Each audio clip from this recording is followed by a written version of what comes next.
Picture this. It is 1975 in Okinawa, Japan. Dr. Makoto Suzuki, a young cardiologist from Tokyo, gets a call about an unusual patient.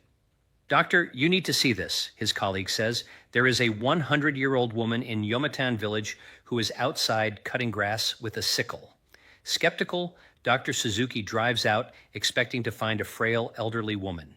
Instead, he discovers someone so vibrant, so energetic, that she does not even think she is unusual. That moment changed everything.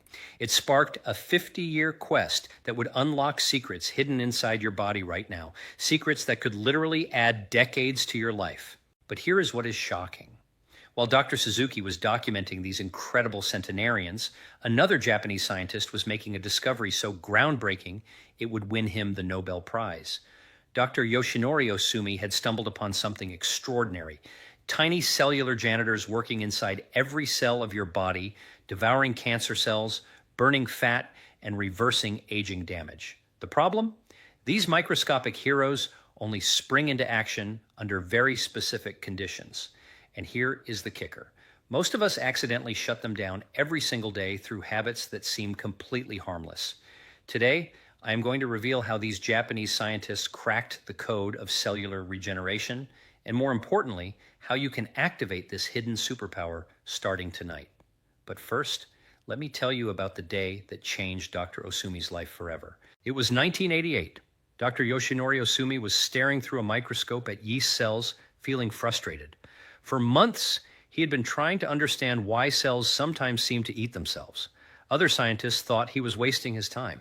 "It is just cellular garbage disposal," they said. But Ohsumi had a hunch. He engineered special yeast cells and starved them of nutrients, then watched something incredible happen. Under the microscope, he saw cellular structures he had never seen before, like tiny Pac-Man gobbling up damaged parts of the cell and recycling them into energy and building materials. He had discovered autophagy, literally self-eating, your body's most powerful anti-aging mechanism. This process does not just clean house. It is like having a renovation crew that tears down old, damaged parts of your cells and rebuilds them stronger than before. The scientific world was stunned. Here was proof that your body has a built-in fountain of youth, but there was a catch. Autophagy only activates when your body thinks it is in survival mode, and Dr. Ohsumi realized something that would change everything. The ancient eating habits of Japanese centenarians were accidentally triggering this process every single day. Back in Okinawa, Dr. Suzuki could not get that grass-cutting centenarian out of his mind. He started visiting more elderly residents, and what he found defied everything he knew about aging. These people were not just living longer, they were living better. At 95, they were still farming. At 100, they were still dancing. Their arteries were cleaner than most 50-year-olds. Their cancer rates were practically non-existent. Their secret was not pills or procedures. It was something they did 3 times a day without even thinking about it. After Suzuki discovered they followed an ancient Confucian principle called Hara Hachi. Before every meal, they would quietly remind themselves, "Eat until you are 8 parts full, not stuffed, not satisfied, just comfortably content." Sounds simple, right? But here's what Dr. Suzuki realized was happening. By stopping at 80% fullness, these centenarians were creating the exact conditions needed to flip the autophagy switch. Their cells were getting just enough stress to trigger the cleanup and repair process, but not so much that it became harmful. Picture your cells like a factory.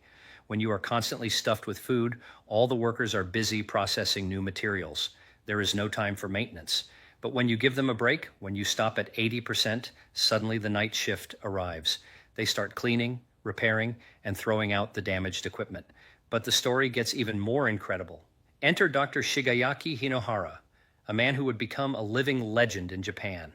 This was not just another researcher. This was someone who would prove these principles worked by living them every single day until he was 105 years old. Dr. Hinohara had a revelation early in his career. He noticed that every patient with serious digestive problems also had problems everywhere else in their body. Their skin looked aged, their energy was low, their immune systems were weak. That is when he realized something profound. Your gut health is the master switch for everything else. He developed what he called his life extension protocol, but it was not complicated. Dr. Hinohara would eat a light breakfast, have minimal lunch, and save his main meal for dinner. But here is the key. He would finish eating by 6 p.m. and not eat again until 10 a.m. the next day. That is 16 hours of giving his body time to activate its repair systems. The results were extraordinary. At 100, Dr. Hara was still seeing patients. At 102, he flew to New York to give lectures. He worked 18-hour days and felt more energetic than people half his age. When reporters asked for his secret, he would smile and say, "I give my body time to clean house every night." Meanwhile, Dr. Hiromi Shina was making discoveries that would shock the medical world. This Japanese-American doctor had invented a new way to look inside people's digestive systems. And what he saw changed everything he thought he knew about health. Over 30 years, Dr. Shina examined over 300,000 people's colons. He could predict someone's overall health just by looking at their digestive tract. The people who ate processed foods, lots of meat, and dairy had thick, shortened colons with obvious damage. But the people who ate traditional Japanese diets had colons that were longer, cleaner, and looked decades younger. But here is what really blew his mind. The people with the healthiest guts were those who regularly gave their digestive systems extended breaks. They were not following fancy diets or taking expensive supplements. They were simply mimicking what their ancestors did naturally, eating in a compressed window and fasting for extended periods. Dr. Shina realized that when you constantly stuff your digestive system, it never gets a chance to repair itself.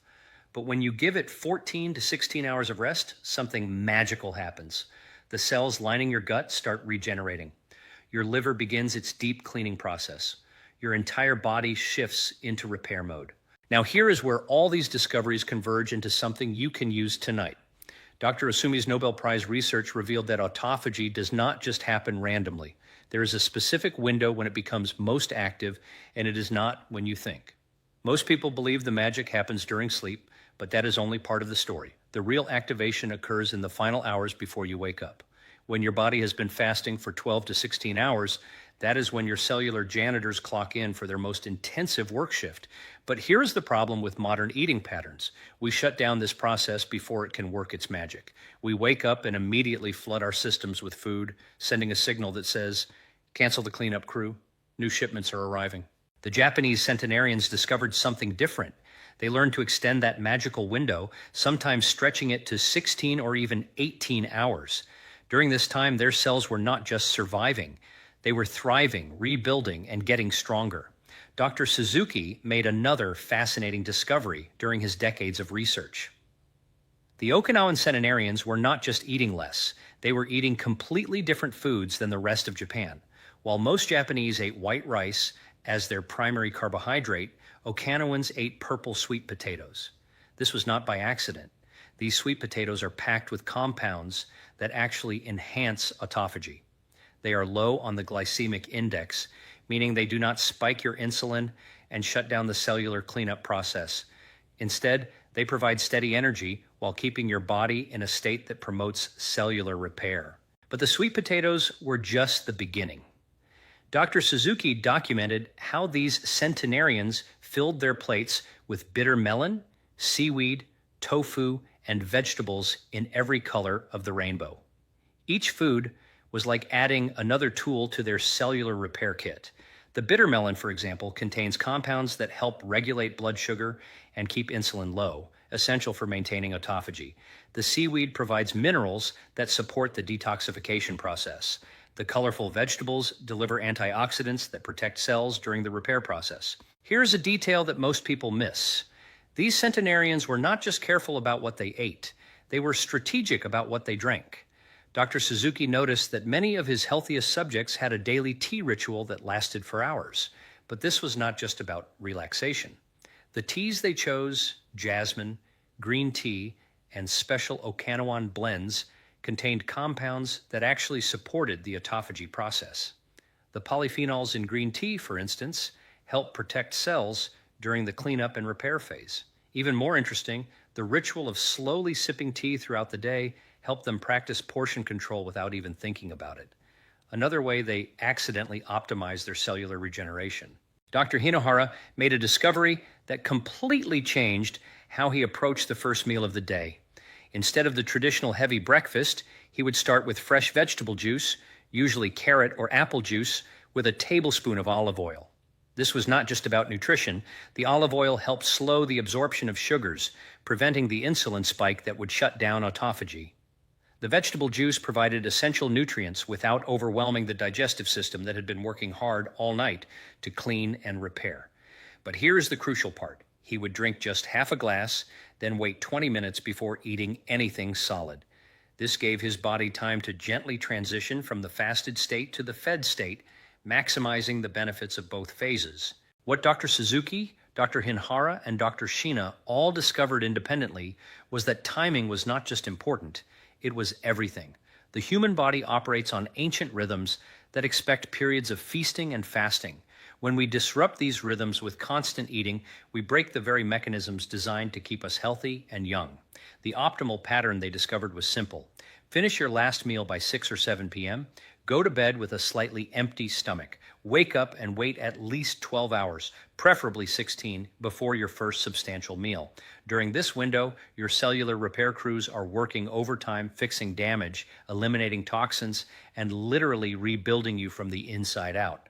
But here's what makes this different from trendy fasting diets. This is not about deprivation or extreme measures. It is about working with your body's natural rhythms, just like the Centenarians of Okinawa have been doing for generations. Here is the sobering reality. Dr. Suzuki's recent research shows that younger Okinawans are losing their longevity advantage.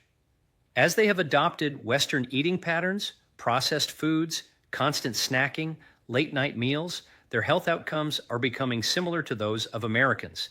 This proves that genetics is not destiny. The centenarians are not living longer because of special genes. They are living longer because of specific behaviors. And the moment those behaviors change, the results change too. But here is the hope. If adopting Western habits can destroy longevity, then adopting centenarian habits can restore it. Your cellular repair systems are waiting, ready to spring into action the moment you give them the right signals. So how do you activate this ancient wisdom? Starting tonight, based on 5 decades of research from these Japanese pioneers, here is your step-by-step activation sequence. Week 1, start practicing Hara Hachi Bu. At each meal, pause when you feel about 80% full. It is not about measuring or calculating. It is about tuning into your body's signals. You should feel satisfied, but not stuffed, content, but not sleepy. Week 2, extend your overnight fast gradually.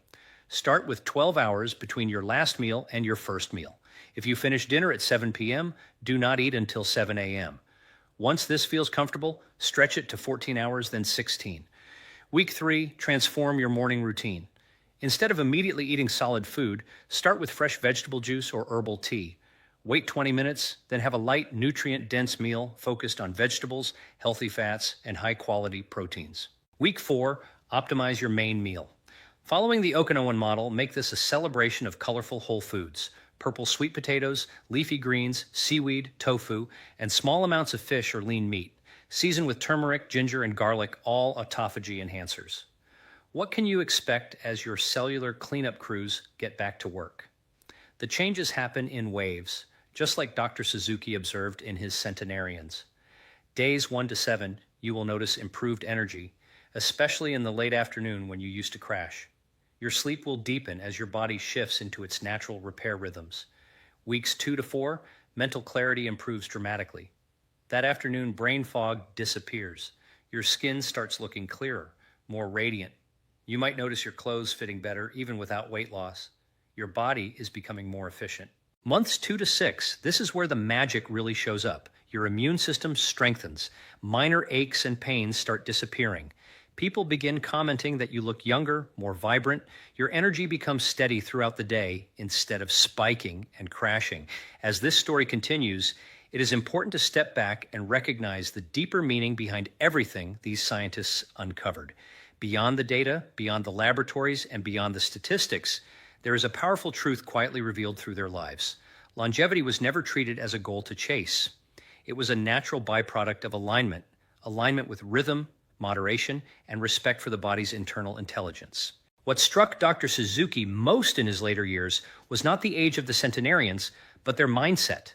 They did not obsess over health. They did not count calories, measure biomarkers, or chase the newest scientific trend. Instead, They lived with purpose. They woke up each day with something to do, someone to care for, and a reason to remain engaged with the world around them. This sense of meaning, what Okinawans call ikigai, appeared again and again in his interviews.